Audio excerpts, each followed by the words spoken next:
नमस्कार साथियों। देखिए मित्रों, आज जो हमारा नेक्स्ट टॉपिक है वो है विद्यालय प्रभावशीलता। तो एक सरल सा टॉपिक है, स्कूल इफेक्टिवनेस। कोई मुश्किल सा टॉपिक नहीं है, इजी इजी सी चीजें हैं। तो आज इसको हम कंप्लीट करेंगे। तो विद्यालय प्रभावशीलता या जिसको आप स्कूल इफेक्टिवनेस कहते हो, क्या है ये? कि यहाँ प्रभावशीलता से क्या तात्पर्य है कि किसी विद्यालय में या किसी स्कूल में चल रही संपूर्ण शैक्षिक प्रक्रिया की गुणवत्ता से होता है। तो विद्यालय प्रभावशीलता है, ये एक बड़ा शब्द है और इसके अंतर्गत क्या शामिल होती है कि पूरे विद्यालय में जो संपूर्ण शैक्षणिक प्रक्रिया है उसकी गुणवत्ता से होता है। यानी ऐसा स्कूल जहां संपूर्ण शैक्षणिक प्रक्रिया सुचारू रूप से चल रही हो और वास्तव में बच्चों का सर्वांगीण विकास सुनिश्चित किया जा रहा हो, वही प्रभावशाली विद्यालय होता है। और वही जो शिक्षण होता है, उसी चीज को ही हम कहते हैं विद्यालय प्रभावशीलता। तो अब स्कूल इफेक्टिवनेस जो है, अब वहां से देखिए, अब आप इस चीज को समझ गए कि विद्यालय प्रभावशीलता क्या है। यानी संपूर्ण विद्यालय के अंदर जो शैक्षणिक प्रक्रिया की गुणवत्ता है। अब देखिए, संपूर्ण शैक्षणिक प्रक्रिया, अब ये वर्ड आपके समझने वाला है कि इस संपूर्ण शैक्षणिक प्रक्रिया से मतलब क्या क्या है। अच्छा, पहले आपको थोड़ा सा मैं स्कूल का और बता देता हूं, हालांकि नहीं पूछता है, फिर भी चूंकि विद्यालय प्रभावशीलता को हम कहते हैं स्कूल इफेक्टिवनेस। तो ये स्कूल जो वर्ड है, ये दरअसल एक ग्रीक शब्द है, SCHOLE, स्कूल। तो इसको आप जैसे स्कूल कह लो, चाहे इसको स्कूल कह लो। तो ये जो ग्रीक वर्ड है SCHOLE, इससे लिया गया है। और इस ग्रीक शब्द स्कूल का क्या अर्थ होता है? मनोरंजन। यानी वह स्थान जहां पर छात्रों से मनोरंजक गतिविधियां करवाई जाए, तो वो क्या होता है? स्कूल। तो ये एक जानकारी के लिए आपके लिए था कि आपको पता होना चाहिए कि स्कूल कहां से बना है, वर्ड जो है ये कहां से आया है। तो संपूर्ण शैक्षणिक प्रक्रिया के अंतर्गत आप बताइएगा, हमें कई फैक्टर देखने पड़ेंगे। जो छात्र हैं उनसे संबंधित क्या क्या फैक्टर हो सकते हैं इसमें, जो स्कूल का प्रिंसिपल है, प्रधानाध्यापक, उनसे संबंधित क्या क्या कारक हो सकते हैं, कौन कौन से फैक्टर हो सकते हैं। टीचर जो हैं, अध्यापक, उनसे संबंधित कौन कौन से हो सकते हैं। विद्यालय के जो संसाधन हैं, उनसे संबंधित कौन कौन से हो सकते हैं। जो शिक्षण अधिगम है, उससे संबंधित कौन कौन से कारक हो सकते हैं। तो संपूर्ण शैक्षणिक प्रक्रिया को कई फैक्टर जो है वो प्रभावित करते हैं। यानी हम दूसरी भाषा में कह सकते हैं कि कई फैक्टर हैं जो इसके अंतर्गत आते हैं। तो अब जैसे मान लीजिए, ये एक बड़ा टर्म है संपूर्ण शैक्षणिक प्रक्रिया। मैं आपसे ये कहूं, क्या छात्रों के अंदर अनुशासन नहीं होना चाहिए? आप कहेंगे सर बिल्कुल होना चाहिए।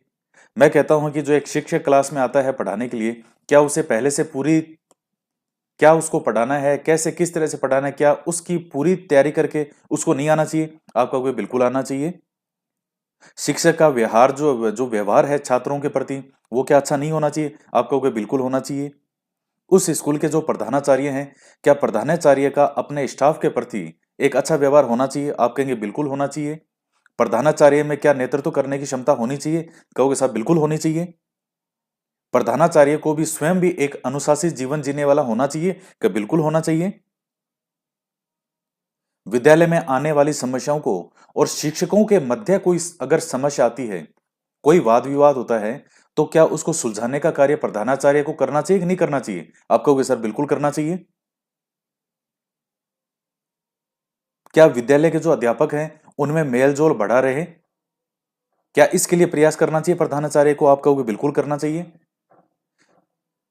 विद्यालय से संबंधित अगर मैं संसाधनों की बात करूं, तो मैं आपको कहूं, क्या विद्यालय के अंदर जितने भी भौतिक संसाधन होते हैं, भौतिक संसाधनों से मतलब आप ये समझ लीजिए जैसे पंखा है, लाइट, पानी, पंखा, बैठने की व्यवस्था, चेयर वगैरह, टेबल, कुर्सी, ये सारी चीजें हैं, क्या ये नहीं होनी चाहिए? आप कहोगे बिल्कुल होनी चाहिए। ऐसा नहीं है कि वहां जैसे सरकार ने कहा कि बच्चों को कंप्यूटर पढ़ाओ और आपने कंप्यूटर सिर्फ लगा के छोड़ दिए। क्या बच्चों को कंप्यूटर है उनका अध्ययन करवाया जाना चाहिए विद्यालय में? अगर वो व्यवस्था है तो आप कहोगे साहब बिल्कुल करवाया जाना चाहिए। इसी तरह की मैं सैकड़ों बातें बोल सकता हूं, आप कहोगे हाँ ये सब चीजें तो होनी चाहिए। यही तो है विद्यालय प्रभावशीलता। आप इसको वैसे मत समझो कि कोई कि अलग से कोई टॉपिक, हालांकि टॉपिक तो अलग से है भाई, टॉपिक पढ़ना है विद्यालय प्रभावशीलता, फर्स्ट ग्रेड हो चाहे सेकंड ग्रेड हो, विद्यालय प्रभावशीलता तो आपको पढ़ना पड़ेगा, और दोनों ही एग्जाम में इसका क्वेश्चन पूछा जाता है। एक सिलेबस ऐसा होगा जिसमें डायरेक्ट नाम लिख देंगे, दूसरा सिलेबस होगा उसमें डायरेक्ट नाम नहीं लिखेंगे लेकिन प्रश्न तो आएगा। उसने शैक्षिक मनोविज्ञान ये चीज लिख दी तो उसमें विद्यालय प्रभावशीलता आ गया।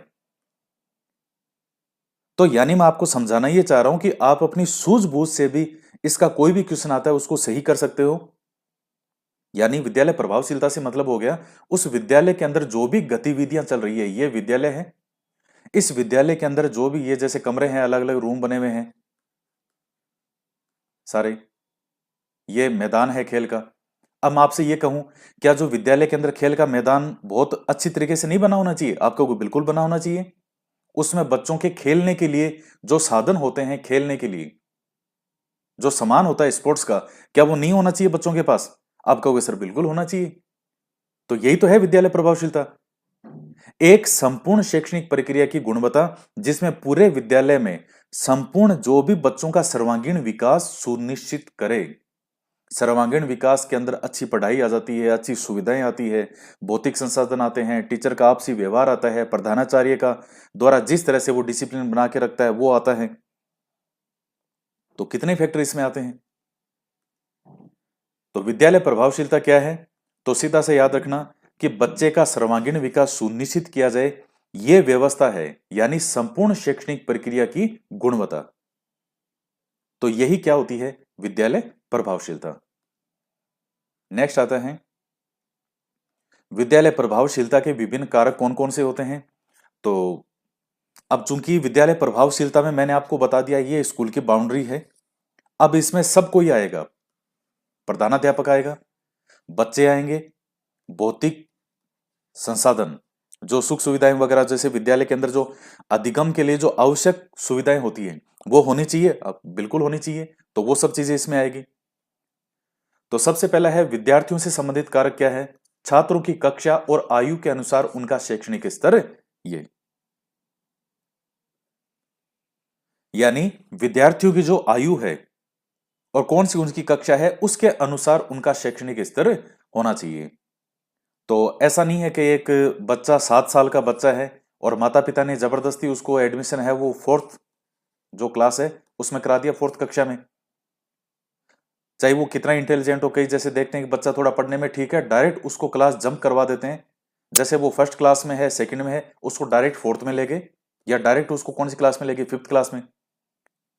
तो बच्चों का जो कक्षा और आयु के अनुसार जो है उनका शैक्षणिक स्तर होना चाहिए, ना उससे कम और ना उससे ज्यादा। छात्रों का आपसी व्यवहार, जो बच्चे होते हैं उनके अंदर आपस में अच्छा व्यवहार होना चाहिए। अब कोई क्लास ऐसी है उसमें हमेशा उसमें जो झगड़े लड़ाई यही चलता रहता हूं, तो ये चीजें शैक्षणिक गुणवत्ता को प्रभावित करती है। विद्यार्थियों में लगातार आपस में झगड़े होते रहेंगे, एक दूसरे की शिकायतें करते रहेंगे, तो उसका इफेक्ट उन पर खुद पर पड़ेगा ही पड़ेगा, जो शिक्षक पढ़ाता है उस पर भी उसका प्रभाव पड़ता है, और उस चीज का प्रभाव जब शिक्षक पर प्रभाव पड़ेगा तो पूरा जो रिजल्ट है वो प्रभावित होता है। अब जैसे मान लीजिए अगर मैं क्लास ले रहा हूं ऑफलाइन में, और वहां क्लास के अंदर 4-5 ऐसे स्टूडेंट हैं जिनका एक ही काम है क्लास को बार बार बीच में बोलना, डिस्टर्ब करना, तो क्या उससे क्लास प्रभावित नहीं होगी? एक बार चलो कोई दिक्कत होगी, या लास्ट में बोल देता हूं, किसी को दिक्कत हो तो लास्ट में पूछ सकते हो, लेकिन वो ठान के आए कि नहीं नहीं हमें क्लास को डिस्टर्ब करना है, तो जो टीचर पढ़ा रहा है वो उससे प्रभावित होगा कि वो जिस ध्यान के साथ में पढ़ा रहा है वो उस ध्यान से नहीं पढ़ा पाएगा। नहीं पढ़ा पाएगा तो चीजें प्रभावित होगी, कितने महत्वपूर्ण फैक्टर हैं, कितने महत्वपूर्ण चीजें हैं वो साइड में रह जाएगी, रह जाएगी, तो फिर उसका नुकसान पूरी क्लास को उठाना पड़ता है। तो इसीलिए लिखा है कि विद्यालय प्रभावशीलता के अंदर छात्रों का आपसी व्यवहार है, एक अच्छा व्यवहार होना चाहिए, बच्चों में अच्छा मेलजोल होना चाहिए, उसके लिए प्रधानाचार्य हैं, शिक्षक हैं, उन सबको प्रयास करना चाहिए। और इसके अलावा छात्र जो है उनमें आत्म अनुशासन होना चाहिए। विद्यार्थी जो है वो कैसे होना चाहिए? डिसिप्लिन होना चाहिए, समय से विद्यालय में आना। अब ये छोटी छोटी चीजें हैं लेकिन प्रभावित बहुत करती है। कक्षा का टाइम है 7 बजे का, विद्यार्थी पहुंच रहे हैं 7:30 बजे। कक्षा का टाइम जैसे कि 2 बजे तक क्लास होगी, कुछ स्टूडेंट है वो 1:30 बजे ही क्लास से भाग जाते हैं या विद्यालय आते ही नहीं है। विद्यालय आते हैं तो क्लास को लगातार बीच में बोलने का, डिस्टर्ब करने का, बार बार क्लास से कैसे बाहर भागें, इस तरह की हरकतें करते हैं। दूसरा विद्यार्थी है, अब उसने मान लीजिए आगे व्हाइट शर्ट पहन रखी है, पीछे जो बैठा है उसके पास पेन है जिसमें लाल स्याही है, वो उस पर 2-3 बूंदे गिरा देगा, पीछे से यूं मारेगा और फिर हंसेगा। तो इस तरह के कई होते हैं। किसी के पेन चुरा लिया, पेंसिल चुरा ली, कई इस तरह से करते हैं। तो नेक्स्ट जो है वो है प्रधानाचार्य से संबंधित। तो अब देखिए कई छोटी छोटी चीजें होती हैं, जैसे प्रधानाचार्य की जो नेतृत्व क्षमता है, किसी भी स्थान का कोई भी लीडर होता है, प्रधानाचार्य भी क्या है, अपने विद्यालय का क्या है, एक लीडर ही है, एक नेतृत्व करने वाला व्यक्ति है, एक नेता ही है। नेता मतलब आप वो मत समझ लेना कि जो राजनेता, लीडर नेता होता है जो किसी भी स्थान का नेतृत्व करता है, किन एक कोई भी स्थान हो सकता है, वहां के लोगों का नेतृत्व करने वाला। चाहे आर्मी के अंदर कोई नेतृत्व करने वाला हो, चाहे पुलिस प्रशासन में हो, चाहे कोई देश का नेतृत्व करने वाला हो, सब जगह जहां वो अपने उस स्थान का नेतृत्व करता है जो उसके उस क्षेत्र में आते हैं। तो प्रधानाचार्य भी क्या है, एक लीडर ही है। तो नेतृत्व क्षमता होती है कि वो सही और सुचारू रूप से जो है अपने कार्य को कर सके, उन सभी लोगों को साथ लेकर के चल सके। जहां नेतृत्व किसका करेगा, उस विद्यालय के जो शिक्षक हैं और जो छात्र हैं, तो अच्छे से बेहतर तरीके से जो है वो नेतृत्व कर पाए और सबको साथ लेके चले। किसी के साथ कोई भी समस्या आती हो तो उसको दूर करने वाला हो, मेल जोल को बढ़ाए। तो नेतृत्व की कई क्वालिटी होती है। किसी भी प्रकार का विभेदन नहीं करता हो। कई प्रधानाचार्य ऐसे होते हैं जो अलग अलग शिक्षकों में विभेदन करते हैं। अब जैसे किसी विद्यालय में 10 शिक्षक हैं तो वो क्या करेगा कि 3-4 टीचर को तो अधिक महत्व देता है, उनसे हर चीज शेयर करता है, उनको बुलाता है, उनसे बात करता है, उनकी गलती हो तो भी वो ध्यान नहीं देता। और जबकि कई दूसरे टीचर 3-4 ऐसे हैं जो बहुत ज्यादा मेहनती हैं, बहुत मेहनत करते हैं, लेकिन वो जो है उनको वो महत्व नहीं देता जो उन दूसरे टीचर को देता है। तो ये जो चीजें हैं विभेद करने वाली। अब मेरे कई स्टूडेंट हैं वो फर्स्ट ग्रेड में सिलेक्ट हुए हैं, सेकंड ग्रेड में हुए, रीट में हुए हैं। तो अब कई विद्यार्थी कहते हैं कि सर स्कूल के अंदर बड़ी समस्या आती है। और देखिए जो विद्यार्थी ज्यादातर जो मुझसे पढ़ने वाले विद्यार्थी होंगे उनमें नेचुरल रूप से कई गुण होंगे।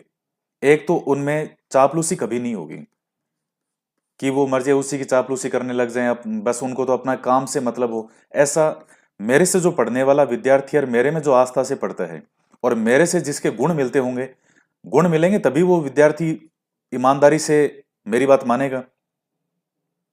तो मेरे विद्यार्थियों में चापलूसी नहीं पाई जाती। अब क्या है, ये देखिए बड़ी समस्या आती है कईयों का। अब मान लीजिए आपका सिलेक्शन हो गया, अब आपका प्रधानाचार्य ऐसा है जिसको सिर्फ और सिर्फ चापलूसी पसंद है और वो कान का कच्चा है। कोई भी दूसरा टीचर है उसके जैसे उसका एक ही काम है, दूसरे टीचर जो मेहनत करने वाले हैं, जो पूरे विद्यालय में काम करते हैं, उनके खिलाफ वो भड़काते रहते हैं प्रधानाचार्य को। और प्रधानाचार्य को भी मेहनती टीचर से कोई मतलब नहीं है, उसको तो ये मतलब है कि मेरी चापलूसी कौन करता है। अरे सर आप तो बहुत बढ़िया हो, अरे सर आप तो बहुत बढ़िया हो, अरे सर आप पर ही पूरा स्कूल चल रहा है। फिर वो बस फूल जाते हैं पूरा, बस ये।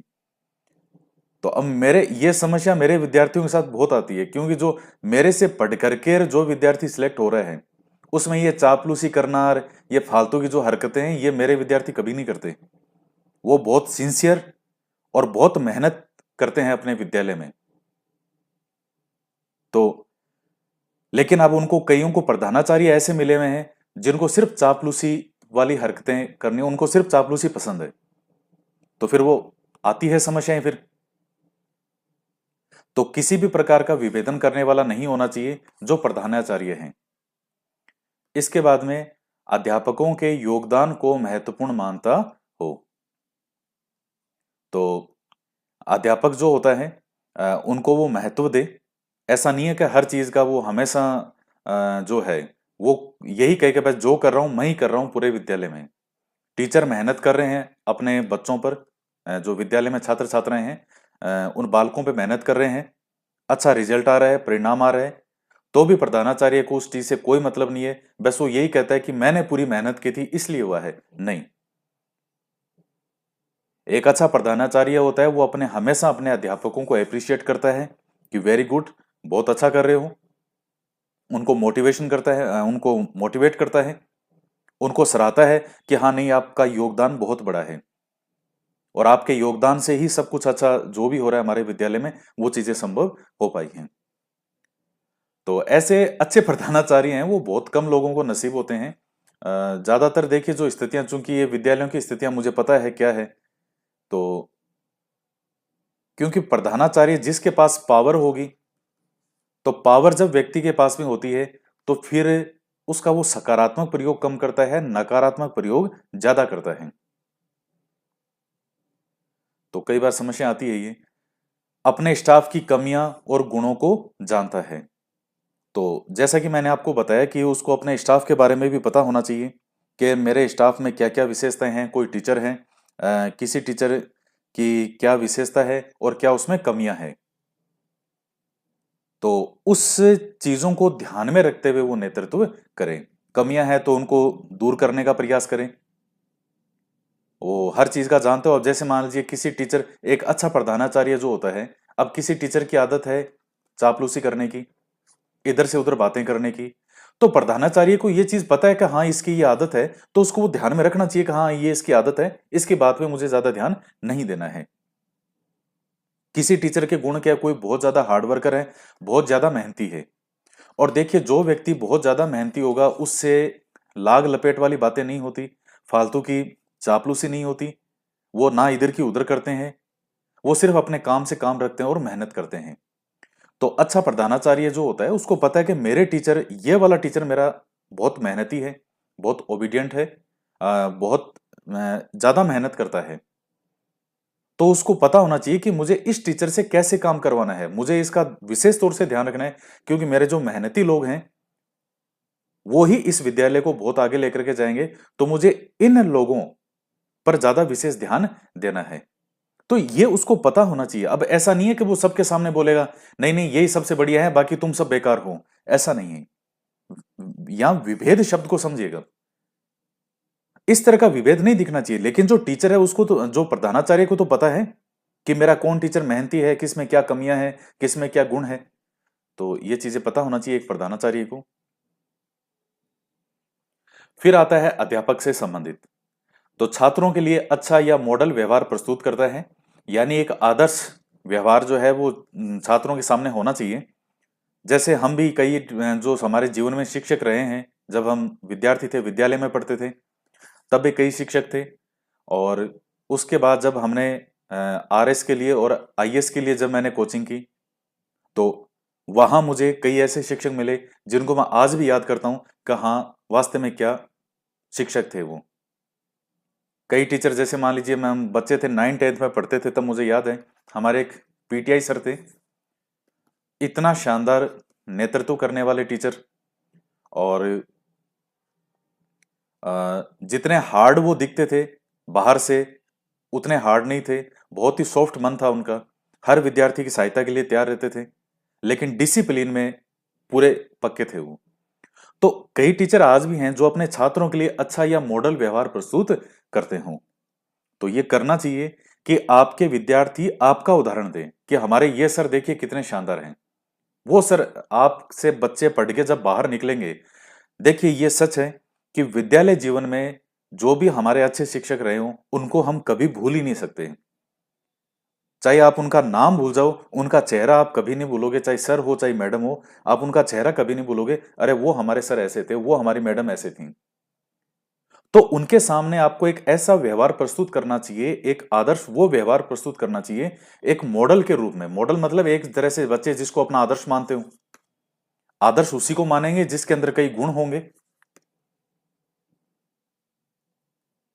आज मैं कहता हूं कि मैं स्वामी विवेकानंद जी को अपना आदर्श मानता हूं, तो यानी स्वामी विवेकानंद जी में वो गुण हैं कि मैं उनको आदर्श मानूं। तो एक शिक्षक जो होता है उसको भी इस तरह अपने आप को प्रस्तुत करना चाहिए। छात्रों में प्रेम पूर्वक और सहानुभूति पूर्वक व्यवहार करता हूं। देखिए, आप विद्यालय में जाएंगे तो आपके सामने बच्चे लगातार क्या करेंगे, बहुत सारे बच्चे क्या करेंगे, लगातार शरारतें करेंगे। आप चुप कराओगे, नहीं मानेंगे। कई बच्चे आपको दुखी मिलेंगे, हताश मिलेंगे, निराश मिलेंगे। कईयों के आर्थिक रूप से समस्या वाली दिक्कत मिलेगी। तो कई तरह की आपके सामने समस्या आएगी, तो ऐसा थोड़ी है कि आप बच्चों पे उनको मारना पीटना शुरू कर दो, गुस्सा करना शुरू कर दो। आप उन बच्चों के साथ में प्रेम पूर्वक व्यवहार करो, सहानुभूति पूर्वक, लेकिन डिसिप्लिन में रहते हुए। देखिए, प्रेम पूर्वक का मतलब यही नहीं होता कि बच्चा जो भी करे, अरे नहीं नहीं नहीं नहीं, अरे कोई बात नहीं, चलो बच्चे हैं, चलो बच्चे बनने, नहीं। डिसिप्लिन में रहते हुए बच्चों से प्रेम पूर्वक व्यवहार करना। जो माता पिता हैं उनको भी अपने बच्चों के साथ इसी तरह से पेश आना चाहिए। बच्चों को ना तो ऐसे करना चाहिए कि आंख बंद करके छोटी सी शरारत की और बस दह दनादन उसको पीट रहे हैं, और या फिर बच्चा कोई भी गलती कर दे, अरे नहीं नहीं चलो छोड़ो, नहीं नहीं बच्चे बच्चे नहीं। डिसिप्लिन में रहते हुए बच्चों का पालन पोषण करना इस दुनिया का सबसे मुश्किल काम है, और उसी चीज को कहते हैं परवरिश। परवरिश केवल 2 टाइम भोजन दे देना और बच्चे खजूर की तरह बड़े हो गए, कैसा भी ये लो हमने पाल पोस के बड़ा कर दिया, तो देखिए वो पालन पोषण नहीं होता है। इस चीज को लोग समझना नहीं चाहते, ना वो इसको स्वीकार करना चाहते हैं। हिंदुस्तान के अंदर आप पेरेंट्स पे क्वेश्चन मार्क चिन्ह ही नहीं लगा सकते। आप ये कह ही नहीं सकते कि माता पिता ने सही तरीके से पालन पोषण किया ही नहीं, उनका तो इस चीज को माना ही नहीं जाता है। बस ये माना जाता है कि माता पिता महान है क्योंकि उन्होंने हमको जन्म दिया है। अब आज मान लीजिए अगर मैं पिता हूं, तो क्या मुझे मर्जी है, वो अधिकार है कि मैं मेरे बच्चों के साथ जो आए वो मैं उनके साथ बिहेव करूं, वो चाहे व्यवहार करूं, क्योंकि मैं उनको सुबह का भोजन देता हूं, शाम को भोजन देता हूं, उनके लिए वस्त्र लेके आता हूं बाजार से, जो अच्छे अच्छे पहनने के लिए अगर कपड़े लाता हूं, तो मतलब मैं हो गया अच्छा पिता। सिर्फ कपड़े देने से मैं, क्योंकि जो लोगों की मेंटलिटी है, मैं माँ बाप को बता रहा हूँ, वो केवल पालन पोषण का मतलब इतना ही समझते हैं, 2 टाइम भोजन दे देना, स्कूल में एडमिशन करा देना, और बस ठीक है। अब वो लगता है कि उनको दुनिया का, चूंकि पिता बन गए या जैसे माताजी होगी, तो उनको लगता है कि अब वो सारी दुनिया का ज्ञान है। और भारतीय जो परिप्रेक्ष्य है उसमें माताओं की तो मुझे कोई जो रोल है वो इतना नजर आता ही नहीं है। क्योंकि अगर व्यवहारिक रूप से देखा जाए तो माताएं वो ही करती है जो पिताजी कहते हैं। तो फिर जब पिताजी कहते हैं वही करना है, तो एक व्यक्तित्व के तौर पर आपका व्यक्तित्व तो है ही नहीं। फिर बहुत सी चीजें फैक्टर करती है। देखिए, पालन पोषण करना आसान काम नहीं है। महाराणा प्रताप के जो पिताजी थे उदय सिंह जी, उनको अपने प्रताप पुत्र से कोई मोह नहीं था, ना उनका कोई लेना देना था, प्रताप है नहीं है कोई फर्क नहीं, क्योंकि उन पर दूसरी रानियों का प्रभाव ज्यादा था। लेकिन प्रताप के जीवन में जो उनकी माताजी थी जयवंता बाई, वो एक आम साधारण महिला नहीं थी कि अपने बच्चे को कहे कि मेरा बेटा बड़ा होके सुंदर सी जो है वो बहू लाएगा, मेरा बेटा शादी करेगा, नहीं। उन्होंने रामायण महाभारत क्रांतिकारी इस तरह की चीजें बचपन से भरी, वो ऐसी भरी कि जब तक प्रताप जिए कभी उन्होंने जो है वो मुगलों के सामने हार नहीं मानी, अधीनता स्वीकार नहीं की। और ऐसी स्थिति थी शिवाजी की। उनकी माताजी थी जीजाबाई, जिनका बहुत बड़ा रोल था शिवाजी के निर्माण में। शिवाजी के भी जो पिताजी हैं उन्होंने भी कभी ध्यान नहीं दिया शिवाजी से। तो माता या पिताओं में से कम दोनों में से एक तो ऐसा हो। और चूंकि भारतीय परिप्रेक्ष्य है, तो भारतीय परिप्रेक्ष्य में एक पिता की भूमिका देखिए बहुत बड़ी होती है। मैं कई बार कहता हूं कि देश कैसे चलाना है तो उसके लिए संविधान बना हुआ है, लेकिन माता पिता को बच्चे का पालन पोषण कैसे करना चाहिए, कोई है क्या नियम कहीं कुछ? जब तक आप प्रैक्टिकली व्यवहारिक रूप से इन चीजों का नहीं पालन पोषण करेंगे, क्वेश्चन मार्क चिन्ह जब तक माता पिता पर नहीं लगेंगे कि आपकी इन कमियों की वजह से आज आपकी संतानें बर्बाद हो रही है। दुनिया में कोई माता पिता अपनी संतान का बुरा नहीं चाहते, लेकिन अच्छा करने के लिए जो प्रयास करने पड़ते हैं वो भी लोग नहीं करना चाहते हैं। जैसे मोटापा होना बुरी चीज है, फिर भी लोग मोटे हो ही रहे हैं। दुनिया में सबको पता है, खुद का शरीर है, कि एक दिन छोटा सा अटैक आएगा, ये लो नींद लेते लेते कब फूट गए पता ही नहीं चलेगा। दुनिया में सबको पता है कि मोटापा बुरी चीज है, हजार बीमारियां पीछे आती है मोटापे के, लेकिन लोग मोटे हो ही रहे हैं ना, मर भी रहे हैं। बुरा नहीं सोचना और अच्छे के लिए प्रयास करना, इन दोनों में बहुत फर्क है। खैर, छात्रों से प्रेम पूर्वक और सहानुभूति पूर्वक व्यवहार करता हूं। छात्रों की आत्माभिव्यक्ति और आत्मविश्वास को बढ़ाने में सहयोग करता हूं। हमेशा बच्चों के अंदर उनको अभिव्यक्त करने के, जैसे हम जब विद्यालय में पढ़ते थे तो कई शिक्षक ऐसे भी होते थे जो हमें बोलने नहीं देते थे, क्लास में चूं ही नहीं निकलेगी किसी की, बिल्कुल आवाज नहीं आना चाहिए। लेकिन कई समय के अनुसार कि भाई ठीक है चलो अब बोलो, किसी को कुछ पूछना हो तो, या कोई चीज अगर समझा रहा हो कि अच्छा आपकी क्या राय है, चलो आप बताओ आप बताओ। वो थी अभिव्यक्त करना कि बच्चा क्या सोच रहा है, वो उसको अभिव्यक्त करने की आजादी देना, उसका सहयोग करना और आत्मविश्वास बढ़ाने में सहयोग करना कि बच्चा जो है उसको मोटिवेट हो। कई बच्चों में देखिए बचपन से ही माता पिता कुछ इस तरह की करते हैं कि वो बच्चों में हीन भावना बहुत ज्यादा आ जाती है। मैंने इतने होनहार बच्चों के अंदर हीन भावना देखी है, केवल उनके परिवार वालों के कारण, उनके माता पिता के कारण। जैसे बच्चा जब से समझना शुरू हुआ है, उसके परिवार वाले बार बार उसके यही बोलते रहते हैं, तू गधा है, तेरे को क्या आता है, उनको देख क्या आता है तेरे को, मूर्ख कहीं का, गधा कहीं का। वो 24 घंटे उनके यही करते रहेंगे वो। तो इस तरह से देखिएगा बच्चों में एक हीन भावना आ जाती है। सिगमंड फ्राइड का वो कथन याद कीजिएगा कि बच्चे को जो बनना होता है वो 5 साल तक बन जाता है। उसका आपको तो अंदाजा भी नहीं होगा कि 5 साल की उम्र बच्चों की कैसे निकल जाती है। हालांकि 5 साल तक ही नहीं, उसके बाद में 16-17 साल तक का जीवन जो है वो आगे बच्चे के पूरे जीवन को प्रभावित करेगा। वो 2-3 साल से लेकर के और 15-16 साल तक उस बच्चे के साथ जो भी व्यवहार किया जा रहा है, जिस तरीके से उसकी परवरिश की जा रही है, जो भी थॉट उसके दिमाग में भरे जा रहे हैं, जो भी उसको वैल्यूज दिए जा रहे हैं या नहीं दिए जा रहे, वो उसके पूरे आगे भविष्य में जीवन को प्रभावित करेंगे। तो बहुत बड़ा रोल होता है इस चीज का। तो ये ध्यान रखिएगा इस चीज को कि छात्रों की आत्मा व्यक्ति और आत्मविश्वास को बढ़ाने में सहयोग करता है।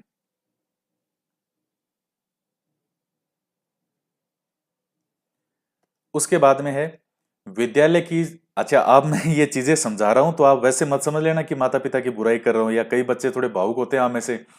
देखिए ये चीजें आप जब दुनिया में देखते हो, आपको खुद को समझ में आती है कि दुनिया में क्या चल रहा है, तब आपको पता चलता है कि वास्तव में दुनिया में बहुत कुछ गलत हो रहा है। बहुत ज्यादा गलत हो रहा है। देखिए बच्चों की परवरिश कोई आसान काम नहीं है। मैं इस दुनिया का सबसे मुश्किल काम काम मानता हूं बच्चों की परवरिश करना। माता पिता को अपना समय देना पड़ता है, उनमें वो वैल्यूज देनी पड़ती है। तो वो वैल्यूज तब आएगी जब खुद भी हम उस रास्ते को फॉलो करेंगे। अब जैसे जो पिताजी हैं वो खुद झूठ बोलते हैं, आशा करते हैं कि बच्चे सच बोलें। बच्चे कहां से बोलेंगे? तो सरकार को एक कोर्स निकालना चाहिए। मैं तो खुद चाहता हूं कि सरकार इस बारे में कोई कोर्स निकाले कि जो भी विद्यार्थी पढ़ाई कर रहे हो, 11वीं 12वीं की, बीए की पढ़ाई कर रहे हो, एमए की पढ़ाई कर रहे हो, बीए के अंदर, ग्रेजुएशन के अंदर, बीए बीएससी में, बीकॉम में, ग्रेजुएशन में 3 साल में एक इस तरह का कोर्स भी लाना चाहिए जो आपको यह बताएगा कि आपको अच्छे पेरेंट्स कैसे बनना है। क्योंकि भविष्य में शादी तो होगी, बच्चे भी होंगे। तो बच्चे होता ही कोई आसमान से आप में ज्ञान थोड़ी आ गया, बस मैं पेरेंट्स बन गया, मैं पापा बन गया। अरे तो कौन सा तीर मार दिया पापा बन गए? तो कौन सा आपके लिए आपने स्पेशल ऐसी मेहनत की है पापा बनने के लिए? एक जैविक चीज है ये तो, ईश्वर के दिया हुआ है ये तो। स्त्री और पुरुष से ही बच्चे का जन्म होगा। क्या योगदान है खुद का इसमें?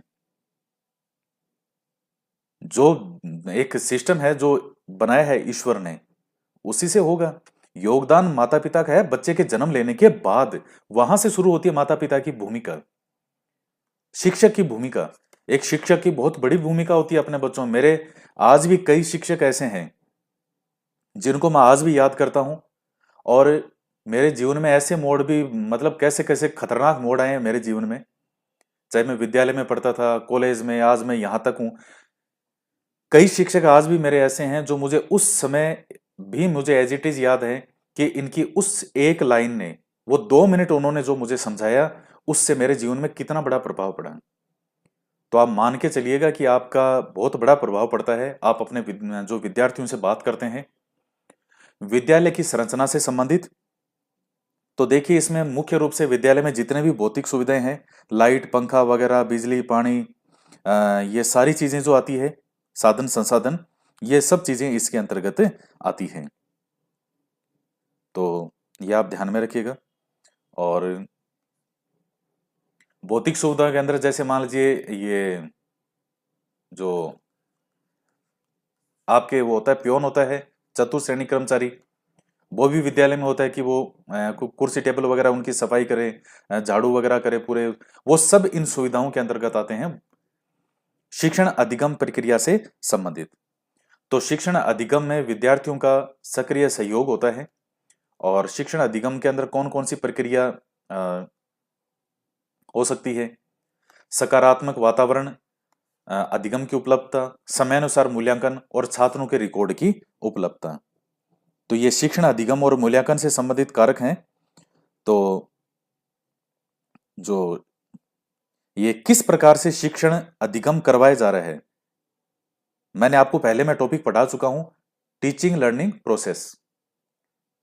तो शिक्षण अधिगम जो प्रक्रिया है वही उसी से मतलब है। यहाँ किस किस तरीके से लर्निंग करवाई जानी चाहिए, किस तरह से शिक्षण होना चाहिए, मूल्यांकन होना चाहिए, किस तरह से सकारात्मक वातावरण होना चाहिए कि बच्चे अच्छे से सीख पाए, तो सब चीजें इसमें आती हैं। अन्य कारकों में सह शैक्षणिक गतिविधियों का संचालन, यानी स्पोर्ट्स जैसे खेल वगैरह हैं, रेसर हैं, दौड़ वगैरह हैं। अब जैसे मैं आपको एक चीज बता रहा हूं, मैं जब छोटा था, बच्चा था, तो मैं भागता बहुत तेज था। जो नेचुरली भागने की जो क्षमता है वो मेरे में बहुत ज्यादा थी। मेरे से साथ के जो बच्चे थे उनसे कहीं ज्यादा मैं तेज भागता था। जब मैं 5 साल का था, 6 साल का, 7 साल का, 8 साल का, 9 साल का, 10 साल का, मतलब हमेशा मैं रेस में फर्स्ट आता था और बहुत अच्छा रेस करता था, बहुत अच्छा दौड़ता था मैं। नेचुरल रूप से मेरे अंदर क्षमता थी। लेकिन इस चीज पर कोई किसी ने ध्यान नहीं दिया। ना मेरे जो विद्यालय था ना उसने ध्यान दिया, ना मेरे जो शिक्षक थे उन्होंने ध्यान दिया कि मेरे अंदर वो एक अलग से एबिलिटी शायद ईश्वर ने दी है कि मैं बहुत तेज दौड़ सकता हूँ। और कई बच्चे थोड़े से भागते, उनमें सांस फूलने की दिक्कत वगैरह, मेरे कुछ नहीं होता था चाहे कितना ही दौड़ा हूं। एक जो नेचुरली क्षमता होती है किसी व्यक्ति में। फिर उसके बाद मुझे याद है कि मेरा जिस स्कूल में एडमिशन कराया गया, वहां तो बिल्कुल ही एक स्पोर्ट्स तो था ही नहीं। वो दुनिया भर का होमवर्क देते थे, सिर्फ इसलिए कि घर पे जाने के बाद भी बच्चा इधर से उधर बिल्कुल भी कहीं नहीं जा पाए। तो वो 3-4 साल में उस स्कूल में रहा, और दौड़ना वोड़ना तो बहुत दूर की बात है। तो शायद हो सकता है कि मैं आज एक बहुत अच्छा धावक जो है एक होता, मैं होता या नहीं होते वो तो खैर बात की बात है। लेकिन हाँ, इस तरह की चीजें अगर आपके में कई बच्चे ऐसे निकल निकल के आपके विद्यालय में आएंगे, स्पोर्ट्स में, खेल में, गेम में, अलग अलग गेम, फुटबॉल, क्रिकेट, रेस, और भी कितने ही तरह के गेम होते हैं, सह खेल होते हैं। तो आर्ट से संबंधित डांस, नृत्य, नाटक, कितनी सह शैक्षणिक गतिविधियां होती हैं।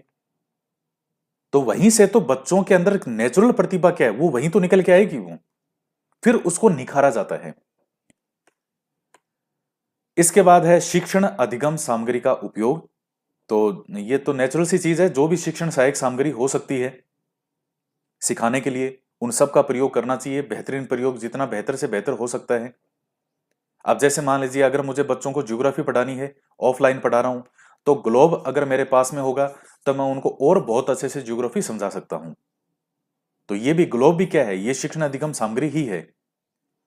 स्टाफ के मध्य सकारात्मक समझ और संबंध, उचित संप्रेषण और समन्वय। स्टाफ के मध्य जो है वो एक अच्छा संवाद होना चाहिए, अच्छी समझ होनी चाहिए।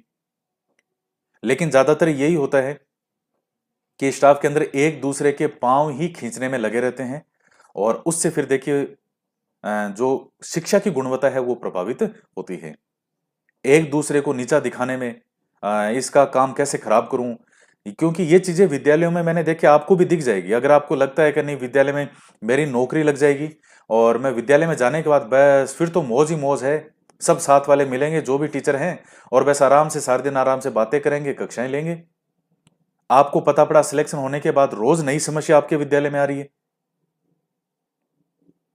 फिर आपको याद आएगा, अरे जिस टाइम तैयारी करते थे वो अपनी जिंदगी का सबसे बेस्ट टाइम था। और ये मेरे से लिखा के ले लो, आज गारंटीड स्टाम्प पेपर पे कह रहा हूं, इन दिनों को याद करोगे जो आज आपको मुश्किल लग रहे हैं तैयारी के दौरान, जब आपका चयन हो जाएगा, आपकी नौकरी लग जाएगी, उस दिन जब आप नौकरी करना शुरू करोगे, तब आपको ये दिन आएंगे कि यार मैं तैयारी करता था, वो मेरे जीवन के सबसे अच्छे दिन थे। इससे अच्छा तो वो ही दिन थे जब मैं तैयारी करता था। तो लेकिन हाँ, आर्थिक तंगी है वो आपके जीवन में कभी नहीं होगी, और आर्थिक तंगी जीवन को बहुत मुश्किल तंगी होती है, इसलिए उस चीज से तो आप उबर जाओगे, आपकी नौकरी लग जाएगी। तो ये एक आसान सा टॉपिक था, इसमें कोई ज्यादा वैसा कुछ नहीं है। ये देखिए, कुछ टॉपिक ऐसे होते हैं जिनमें विद्यार्थियों की अगर सूझबूझ अच्छी हो तो भी वो आप सही कर देते हो। तो ये भी एक उसी तरह का टॉपिक था। तो मुझे आशा है आपकी चीजें काफी अच्छे समझ में आ गई है। और आज के वीडियो में फिर इतना ही। बाकी आगे और हम नई बात करेंगे, नई चर्चा करेंगे नए टॉपिक पे। तो मिलते हैं। जय हिंद, जय भारत।